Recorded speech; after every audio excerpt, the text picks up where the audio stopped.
pour le site, c'est nspk.org.uk.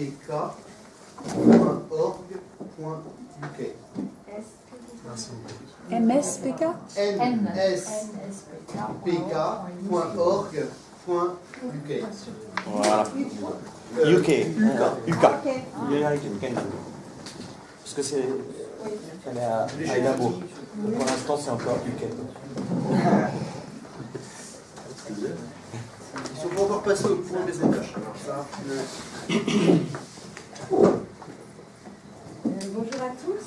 Je voudrais commencer par remercier pour cette invitation. Je remercie en particulier Montserrat et Stéphane qui ont pensé m'inviter.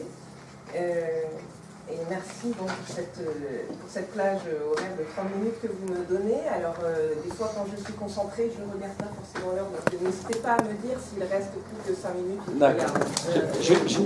Oui, regarde, moi aussi, j'ai préparé mon petit panneau. Donc, tu es cerné. Donc, moi, je suis Gaëlle Thévenou, bretonne, comme mon nom l'indique, et je suis chargée de mission pour le plurilinguisme. Le plurilinguisme français dans le monde et la francophonie, au ministère de la Culture, à la délégation générale à la langue française aux langues de France. Et donc je vais vous parler un petit peu de ce qu'on fait, mais et surtout de ce que je fais, c'est-à-dire de comment essayer de promouvoir la prise en compte de cette diversité linguistique qui est de plus en plus riche aujourd'hui sur nos territoires. Comment et pourquoi, et quels sont les enjeux de cette prise en compte de la diversité linguistique dès l'école, en fait, dès l'éducation de nos enfants. Donc il y a des enjeux éducatifs, culturels et sociaux, comme l'indique le titre. Alors je vais commencer bien sûr par vous présenter ce qu'est la délégation générale à la langue française et aux langues de France, parce que peut-être vous ne la connaissez pas. Alors je vous ai fait là un petit historique qui est assez révélateur de tout ce dont on va parler aujourd'hui. Alors, l'ancêtre des DGLFLF, comme on l'appelle aujourd'hui entre nous, donc tout a commencé en 1966 avec la création du Haut Comité pour la défense et l'expansion de la langue française, qui était placé sous l'autorité du Premier ministre, Georges Pompidou. Donc vous voyez déjà dans le vocabulaire employé, qu'est-ce qui était pour la France, pour l'État français, une politique linguistique. C'était une politique expansionniste, en fait. Défense du français et expansion du français au-delà de ses frontières. Donc en 1984, ce comité a été dissous pour donner naissance à 2 comités placés sous la tutelle des ministères chargés de la francophonie, qui varient, hein, parfois c'est l'éducation, parfois ça a été la culture, je crois. Enfin bon, 2 comités, le comité consultatif et le commissariat général. En 1989, ces 2 comités ont été remplacés par le Conseil supérieur de la langue française, qui a aujourd'hui disparu, et la délégation générale à la langue française. Et en 2001, donc ça marque un tournant politique, en tout cas un tournant dans l'orientation politique de la France. La DGLF donc, est remplacée par la DGLFLF, la délégation générale à la langue française et aux langues de France, ce qui montre la reconnaissance par l'État de notre diversité linguistique. Et donc ça marque un tournant aussi dans notre politique. Alors quelles sont nos missions actuelles? La première mission, depuis le départ, c'est de garantir un droit au français. Donc ce droit au français, maintenant, il est légiféré par la loi Toubon, de la loi du 4 août 1994. Ce droit au français, il garantit la possibilité, le droit pour tous les citoyens d'utiliser, de s'exprimer, de recevoir une information en français. Alors, c'est assez particulier, hein, il n'y a pas beaucoup d'États qui ont un dispositif comme ça de politique linguistique et justement de préservation de la langue nationale. Mais alors, quels sont les enjeux là? Par exemple, je vous donne un exemple de la vie quotidienne. Par exemple, la loi Toubon fait en sorte qu'il est interdit en France de commercialiser un produit dont le mode d'emploi ou la notice n'est pas également en français. Elle peut être dans beaucoup de langues, hein, mais il faut qu'elle soit aussi en français. Il y a des enjeux de sécurité. Par exemple, pour les médicaments, si vous achetez un médicament et que la notice n'est pas en français et que malheureusement vous êtes monolingue français, ça peut présenter des dangers. De même quand vous achetez un appareil électrique, il faut que le mode d'emploi soit également en français. Et donc, on ne peut pas en France commercialiser quelque chose dont le mode d'emploi est uniquement dans des langues étrangères au français. Alors une autre mission importante, qui nous concerne aussi, et on va peut-être parler dans cette journée d'études, c'est mettre la langue française au service de la cohésion sociale. C'est garantir l'intégration linguistique des travailleurs migrants qui s'installent sur notre territoire. Je vais revenir un petit peu là-dessus. Donc, la troisième mission, c'est enrichir et moderniser la langue française.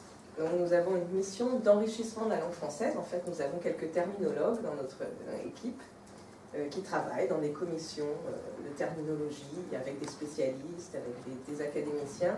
Et leur travail, c'est de créer des mots nouveaux en français qui correspondent à des concepts nouveaux. Souvent, ces concepts, dans le domaine scientifique, dans le domaine technologique, ce sont souvent des concepts qui naissent dans les pays anglo-saxons et dont la première dénomination est anglaise. Et donc là, l'idée, c'est quand même toujours de préserver la langue française, d'éviter que, je ne sais pas, dans 100 ans, dans 200 ans, on se mette à parler à moitié tous anglais, parce qu'on n'aura pas de mots pour désigner les nouvelles réalités. Donc, on crée des mots,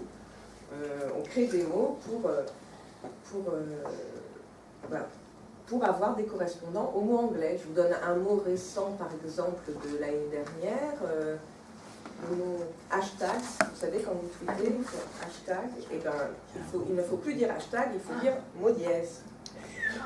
Par exemple, moi, je n'ai pas le droit d'utiliser le mot mail. Tous mes collègues me reprennent, il faut que j'utilise le mot courriel, bien sûr. Ça, c'est un mot québécois. Donc voilà pour vous expliquer un petit peu. Pardon ? Des mots difficiles. Et ensuite, favoriser la diversité linguistique. Là, c'est plus...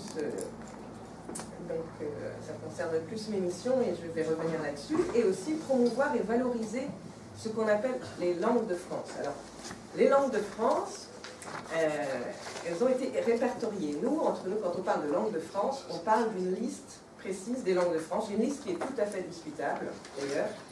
Alors cette liste, elle a été demandée, elle a été commandée par le ministre de l'Éducation nationale et la ministre de la Culture en 1999 à Bernard Cerquiglini. Bernard Cerquiglini, que vous connaissez peut-être, qui animait sur TV5 une émission Bonjour professeur ou Merci professeur, et il expliquait l'origine des mots.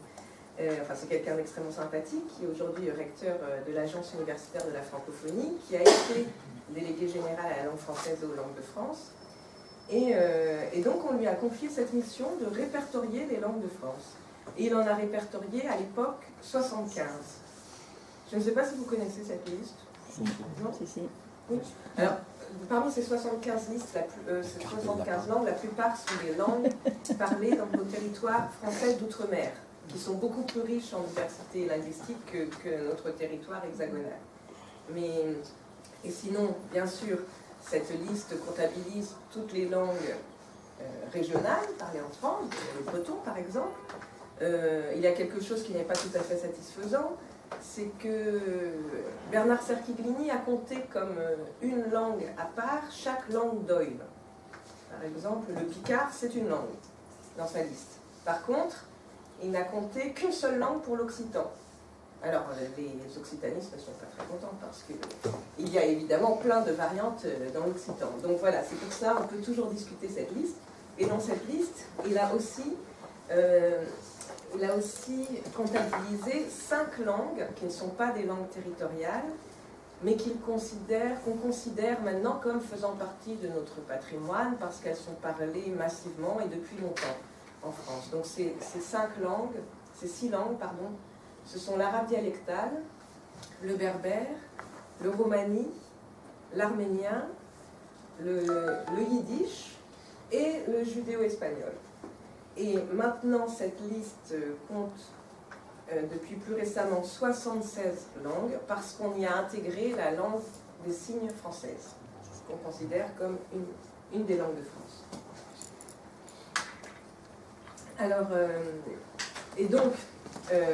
c'est mon collègue Michel Alessio qui est chargé de la mission des langues de France et qui s'occupe notamment de promouvoir cette politique de valorisation des langues et notamment des langues régionales.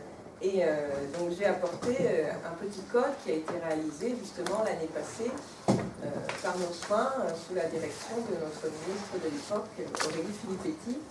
On l'appelle le petit code des langues de France, en fait, qui fait un petit retour sur toutes les législations qui existent concernant les langues de France et les mesures de valorisation. Alors, donc voilà, je vous ai expliqué que dans la politique de l'État français, il y a quand même eu un tournant, une reconnaissance, même si bien sûr il y a encore beaucoup à faire.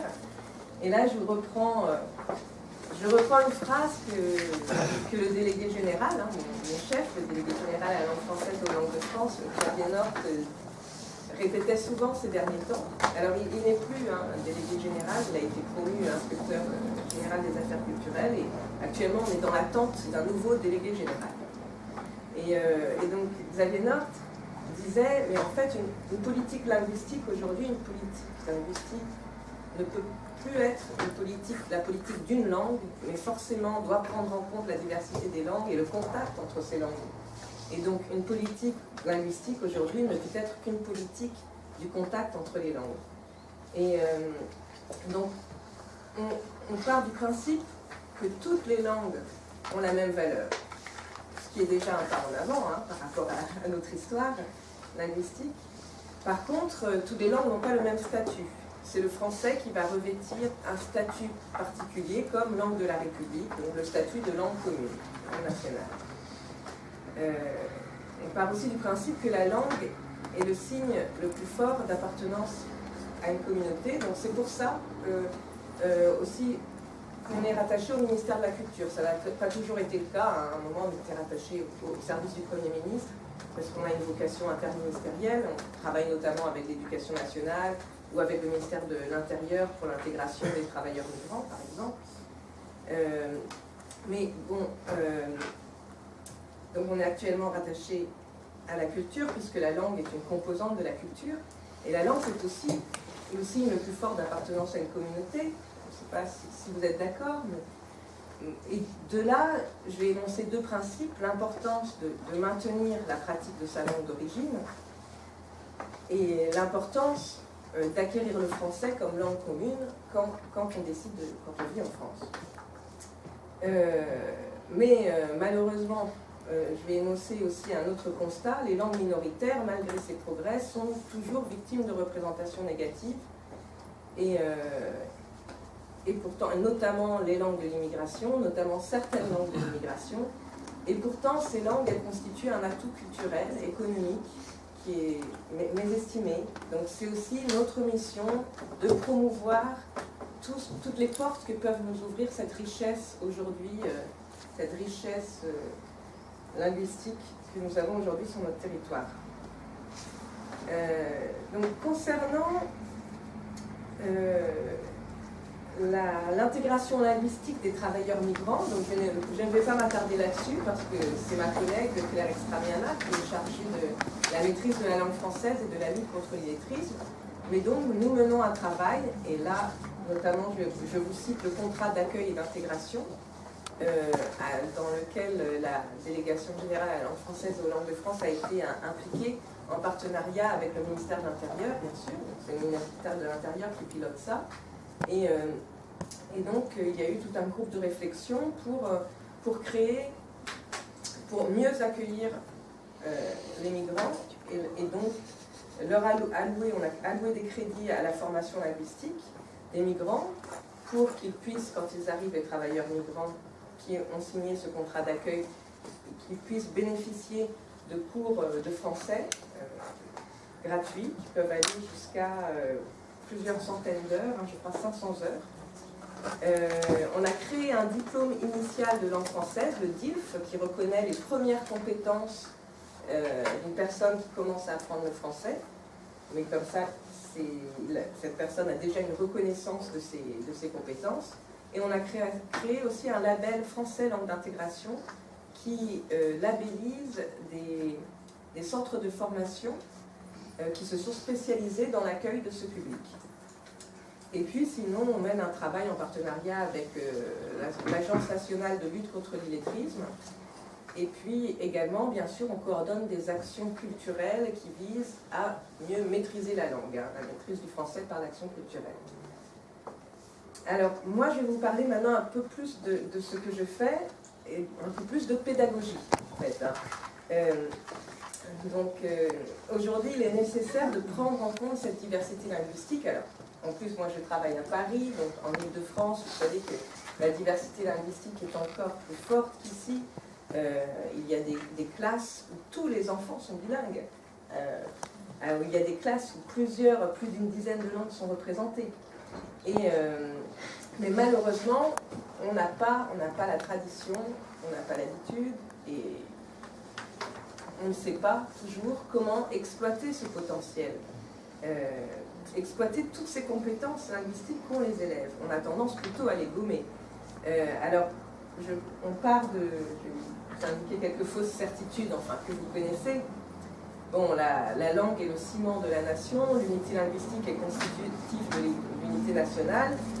C'est parce que justement, on a voulu unir l'État français qu'on a éradiqué si violemment, enfin, tenté d'éradiquer les langues régionales, parce qu'on pensait que justement l'emploi d'une autre langue que la langue nationale pouvait nuire à l'unité nationale, pouvait nuire à la cohésion sociale, et on avait la vision d'une identité complètement monolithique. Alors qu'on sait aujourd'hui, justement, dans l'Europe plurilingue du XXIe siècle, une identité n'est pas forcément monolithique, elle peut être multiple. Et c'est Amin Malouf qui en parle très bien dans les identités meurtrières. Donc on est en train de changer notre conception d'identité, mais on s'en est tenu à ça longtemps. Par ailleurs, on a longtemps pensé que le bilinguisme précoce nuisait à l'acquisition du langage et à la maîtrise de la langue qu'il faudrait maîtriser, donc la langue nationale, la langue dominante. C'est aussi pour ça qu'on a éradiqué les langues régionales. Et on pensait qu'un enfant ne peut pas apprendre deux langues en même temps. C'est pas possible, il va mal en apprendre une, ou s'il parle breton à la maison, il va mal apprendre le français, ou aujourd'hui encore, hein, et des gens pensent que si l'enfant parle bambara à la maison, il va mal apprendre le français. Alors c'est un petit peu plus compliqué que ça. Et puis dans l'enseignement, on a souvent considéré qu'apprendre une langue, c'était apprendre sa forme littéraire, sa forme classique. Là, on recherche une langue pure, on a peur des inaptitudes, on a peur du mélange entre les langues, et on cloisonne beaucoup l'enseignement des langues. Moi, je me souviens, dans les années 90, j'étais au lycée, j'avais une professeure d'espagnol qui disait à ceux qui étudiaient l'italien, oubliez tout ce que vous avez appris en italien quand vous entrez chez moi, quand vous entrez dans la classe, parce que sinon vous faites des faux amis. Donc voilà, on avait vraiment peur du mélange entre les langues, alors qu'au contraire, quand on a des compétences en italien, bien sûr, on peut les réinvestir en espagnol. Mais donc c'était cette manière de voir, il faut se cloisonner. Donc en gros, le bilinguisme ou le plurilinguisme, on le considérait comme un danger pour la maîtrise de la langue, pour l'intégration et pour la cohésion sociale. Mais ces pratiques ont des conséquences très néfastes sur l'intégration scolaire et donc sur l'intégration sociale. Je voudrais un petit peu parler de ça, parce qu'il y a encore aujourd'hui des instituteurs, bon, beaucoup moins qu'avant, hein, mais il y a encore des instituteurs qui disent à certains élèves, tu vas être moins bon en français parce que toi tu parles arabe à la maison, et pire, il y a encore des instituteurs qui disent aux parents d'élèves, les parents d'élèves qui n'ont pas la langue française comme langue maternelle, et qui parfois ne la maîtrisent pas encore très bien, qui disent aux parents d'élèves, forcez-vous à parler français avec vos enfants à la maison, comme ça ils feront des progrès en français. C'est une aberration, on est tous d'accord. Bon, et surtout, quel impact ça a sur l'enfant? Ça, je trouve qu'on n'en parle pas assez. L'enfant, il le sent tout ça. Donc il sent déjà que sa langue et sa culture d'origine sont dévalorisées. Il est en insécurité identitaire, en insécurité linguistique et en insécurité psychologique dans l'apprentissage. Il sent qu'il n'est pas, je ne suis pas comme mon copain français de souche qui, lui, parle français avec ses parents. Alors qu'en fait, il est bilingue, il a une richesse en plus. On parle aussi de conflits de loyauté chez des enfants qui à la fois ont envie de s'intégrer parmi leurs pairs, leurs petits copains français, et et à la fois sont, bien sûr, sont déchirés par l'amour qu'ils ont pour leurs parents, par leur culture d'origine, et donc qui se sentent un peu coupés en deux. Et puis aussi, finalement, c'est un cloisonnement entre les savoirs scolaires et les savoirs locaux, ou les savoirs traditionnels, ou les savoirs familiaux. Donc ce qu'on apprend à l'école, à la maison, ça reste à la maison, et ça n'a pas sa place à l'école. Et inversement, alors que élever un enfant, éduquer un enfant, je crois que c'est aussi lui faire comprendre que le monde, c'est aussi des connexions, faire des connexions entre les différents savoirs, faire des connexions entre ce qu'il apprend à la maison, ce qu'il apprend à l'école. Et moi, je trouve que Mona Ouzouf en parle très bien. Je suppose que beaucoup d'entre vous ont lu cet ouvrage, Composition française, retour sur l'enfance bretonne. Donc là, c'est le cas breton. Et elle en parle vraiment très bien de ce cloisonnement où tout ce qu'elle apprenait avec son père à la maison et la bibliothèque de son père, où elle apprenait la culture bretonne et tous les auteurs bretons, tout ça, ça n'avait pas sa place à l'école. Alors, moi, quand je l'ai lu, elle est beaucoup plus âgée que moi, cette dame, mais quand je l'ai lu, moi, ça m'a rappelé ma propre enfance dans les années 80, où j'étais à l'école en Centre-Bretagne. Et puis, c'est vrai qu'à l'école, il n'y avait pas de place pour la culture bretonne, qui était pourtant omniprésente, mais on faisait comme si elle n'existait pas, parce que c'était l'école de la République. Alors, or, je pense que le rôle de l'école, c'est aussi d'apprendre l'enfant à faire des connexions entre différents savoirs, à connaître le monde. Alors, toute cette insécurité identitaire, psychologique dans l'apprentissage, ça peut mener justement à l'échec scolaire, et ça peut mener aussi au rejet des valeurs de la République, des valeurs qu'on veut promouvoir. Et d'ailleurs, je travaille avec une association qui fait de l'accompagnement de familles bilingues, qui favorise le maintien de la langue d'origine dans les familles, qui fait de la consultation pour les parents de familles bilingues, et ils sont subventionnés par le Conseil général du 93 au titre de la prévention de la délinquance. Donc, c'est un peu fort, mais effectivement, le fait de ne pas reconnaître... c'est déjà... Le fait de ne pas reconnaître l'identité de l'enfant, ça peut mener à un échec scolaire et ça peut mener à un échec d'intégration dans la société plus tard. Et donc, moi, je voudrais parler de la compétence plurilingue. La compétence plurilingue, là, je donne la définition de Daniel Coste, Daniel Moore et Geneviève Zarat, qui ont travaillé à l'unité des politiques linguistiques du Conseil de l'Europe. Et justement, développer la compétence plurilingue, c'est imaginer une autre manière d'apprendre les langues. Je vous la cite: on désignera par compétence plurilingue et pluriculturelle la compétence à communiquer langagèrement et à interagir culturellement, possédée par un acteur qui maîtrise, à des degrés divers, plusieurs langues, et à des degrés divers, l'expérience de plusieurs cultures, tout en étant à même de gérer l'ensemble de ce capital langagier et culturel. L'option majeure est de considérer qu'il n'y a pas la superposition, juxtaposition de compétences toujours distinctes, mais bien existence de compétences plurielles, complexes, voire composites et hétérogènes, qui incluent des compétences singulières, voire partielles, mais qui est une en tant que répertoire disponible par l'acteur social concerné. C'est-à-dire qu'en fait, être plurilingue, ce n'est pas être polyglotte. Être plurilingue, ce n'est pas maîtriser plusieurs langues, c'est savoir mobiliser les compétences partielles qu'on a dans différentes langues et les utiliser au bon moment. Et savoir aussi réinvestir ses acquis. Par exemple, dans une langue, si j'ai appris un peu l'espagnol, je peux me débrouiller en italien, par exemple. Et c'est ça qu'on ne nous apprend pas dans la tradition didactique à faire. Et donc, dans le cadre des travaux du Conseil de l'Europe, on a défini des démarches qu'on appelle les approches plurielles des langues et des cultures, qui sont au nombre de 4. Et je vous ai apporté un petit livret que j'ai rédigé avec Michel Candelier, qui est le... C'est bon, Monté. C'est bon. Ouais. Et donc, je vais essayer dans ce petit livret justement d'éviter tout jargon didactique et de faire quelque chose qui puisse être lu par des parents d'élèves, et pas forcément par des didacticiens ou des enseignants, pour montrer qu'on peut justement apprendre les langues différemment en les décloisonnant. Est-ce que je peux... J'ai vraiment tout le temps. Moi d'après moi j'ai ça. C'est 5 minutes. Voilà. D'accord. Ouais, non, il y avait 5 minutes, il y a 5 minutes. Alors, je montre une petite activité d'éveil aux langues qu'on peut faire avec les enfants. Il y a Internet. Ah, je sais. Oui.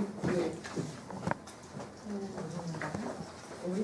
La connexion est impossible en ce moment. Ah, il y a un problème de, Ouais. un problème de connexion, la connexion est impossible. C'est pas grave. Bienvenue à Rennes 2. Ah,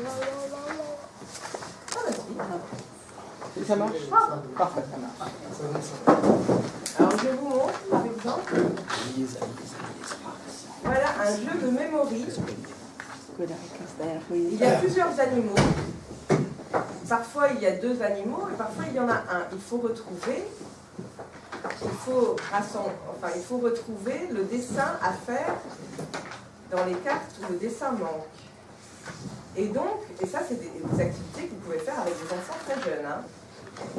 Alors là, il y a du turc, de l'indonésien, il y a du français, et puis il y a de l'aymara. Et donc là, vous voyez, par exemple, ikan ikan. Ikan ikan, c'est la manière de dire plusieurs en polynésien. On double en fait le mot. Donc singa singa, on imagine que c'est le pluriel de singa. Singa, c'est le lion. Donc là, il faut dessiner des lions. Après, on remarque aussi keçiler. Keçiler, c'est comme eşekler, c'est un pluriel turc. Donc on voit que keçi, c'est une chèvre. Donc là, il faut dessiner des chèvres. Vous voyez? Enfin, vous pourrez faire l'exercice. Mais on peut faire des petites choses très très sympas. Et quels sont les avantages? Il y a un atout bien sûr culturel. Hein. Vous savez que chaque langue donne une autre vision du monde. Donc, plus un enfant qui se rend compte qu'on peut dire les choses de différentes manières, c'est une ouverture extraordinaire. Éducatif, bien sûr, ça développe les compétences métalinguistiques et la compétence plurilingue, mais aussi ça développe des compétences cognitives en général. Hein. Vous n'êtes pas sans savoir que les enfants bilingues ont des meilleurs résultats dans les matières scolaires, dans toutes les matières scolaires, pas seulement les matières linguistiques. D'ailleurs, vous savez que depuis plusieurs années, au moins 2 ans, c'est le lycée Diwan de Carhaix qui a les meilleurs résultats au baccalauréat devant les grands lycées parisiens. Et ce sont les meilleurs dans toutes les matières. Il y a peut-être justement une explication, donc ça je le dis autant que possible. Et puis bien sûr, social. Quand on s'amuse comme ça avec les enfants, ils apprennent à se connaître, ils apprennent à comprendre aussi qu'on peut vivre ensemble, même en étant différents, même en respectant, en vivant sa propre culture. On peut aussi avoir une culture commune. Donc c'est une éducation au vivre ensemble, à la citoyenneté, et moi je trouve que c'est un enjeu de cohésion sociale, de prévention de la xénophobie, surtout aujourd'hui. Par ailleurs, on se base aussi sur les savoirs des élèves. Donc l'élève lui-même, s'il parle une autre langue, il va devenir expert. Donc il se met, lui, en sécurité. Là, il est vraiment en sécurité dans l'apprentissage, puisqu'il s'appuie sur le connu pour développer d'autres connaissances. Et par ailleurs, ça peut aussi... il y a aussi des initiatives qui se font où on invite les parents d'élèves qui parlent une autre langue à intervenir dans la classe. Donc ça se fait un peu, ça s'est fait pas mal dans l'Académie de Montpellier. J'ai vu des petits films et j'ai vu aussi des témoignages de parents qui, eux, ne trouvaient pas qu'ils avaient leur place à l'école, qu'ils étaient très intimidés parce qu'ils ne parlaient pas bien français et qui, justement, se sont sentis, ils ont senti qu'il y avait un rôle, on pouvait faire des connexions entre les savoirs scolaires et les savoirs familiaux. Alors, je voudrais finir par un petit film qui dure 2 minutes. J'ai le droit? D'accord. Parce qu'il est vraiment bien. Le film. Alors, je m'excuse vraiment d'avoir été long. Je me suis un peu sentie sur les débuts.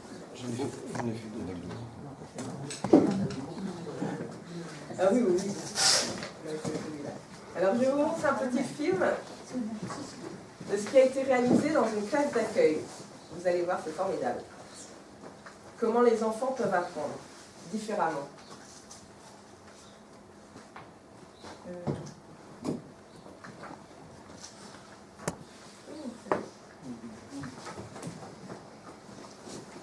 Ah oui, il est là peut-être. Non, non, ça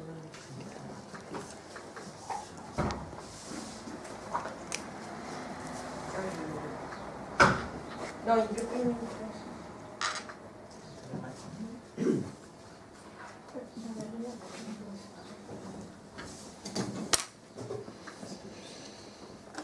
Vous avez branché le son?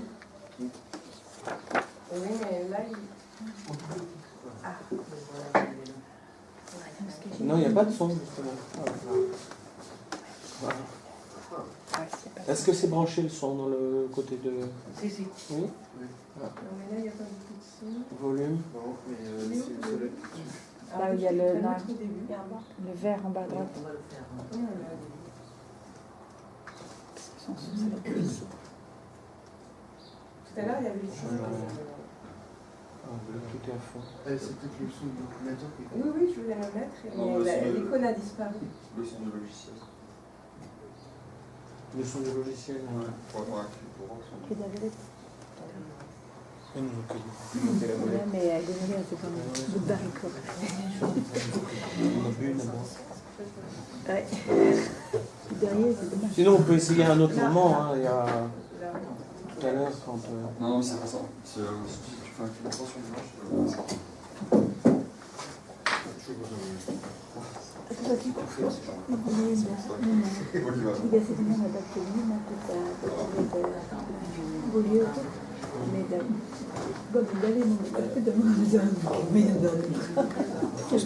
Même ce كانت لكن ديك منوت اليوم كيفاش جوستو ويوم زعما جايب بالنسبه على C'est ça, vidéo, non? Et عندها لي زوغري Ja, weer les computer. même ما في جي بيان كوز ديك كوز Pas des juste. Dommage, je fais quoi. Bon, la foutue un peu gauche. Que leur intéresse derrière. non, c'est pas con. Ouais. C'est dommage. Dommage. Hein, on peut... Attendez. Peut-être on essaiera peut-être. Oui, on essaiera plus tard. Déjeuner, On parce que- essaiera plus tard. En fait, il fait 1 minute 30. Oh ouais, on va essayer Mais plus tard.